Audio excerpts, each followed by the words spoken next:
Procrastination-Action Line. Have you heard about it? Then stick around. Overwhelm and procrastination, more often than not, go hand in hand. It's not an ideal union, but it's a combination that many people are familiar with. Let me put it out there. It's a habit of procrastination that you have. You aren't procrastination. You simply have the habit of procrastinating. And like all habits, we can learn to stop unhelpful ones, such as procrastination, and learn new habits of doing and being. I've mentioned before that the pain of doing the task or the job isn't usually what stops us taking action. It's all the stuff before taking action that gets us stuck and not doing the doing. Sometimes it's stress, sometimes it's because we're not sure how to do the task, sometimes it's tiredness, but whatever my hunch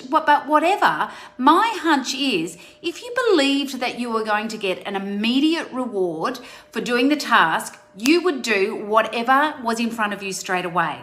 So if your goal was to lose weight, and if it was possible to lose 2 kilos instantly by simply taking a gym class, then I guarantee everyone would have a gym membership.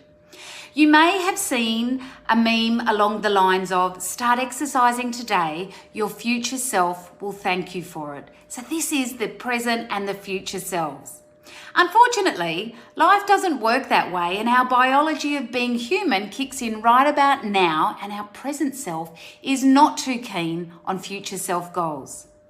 Present self wants instant gratification for doing the work. Present self doesn't want to wait a day, a week, 6 months or longer to see the payoff. You cannot simply rely on long-term consequences and rewards to motivate present self to get the job done. Instead, you actually have to find a way to move future rewards and consequences to the present moment. When we continue to delay the doing, overwhelm and anxiety result, stress goes through the roof, and life just isn't fun for the majority of people. And unless you're one of those people who doesn't give a damn, then you'd probably know what I'm talking about. For example, let's say you have Christmas gifts to purchase and post over to your family. You've been thinking that you probably need to get the task onto the task because, let's face it, Christmas happens every year and it's not like it sneaks up on you, and you've continued to put it off week after week after week. You experience a little bit of nagging pain, possibly a little bit of guilt, and maybe a dose of anxiety thinking about the several gifts you plan to buy, but not enough to do anything about it. All the time thinking, I'll get it done next week. And next week comes and goes, as does the following week. It comes and goes.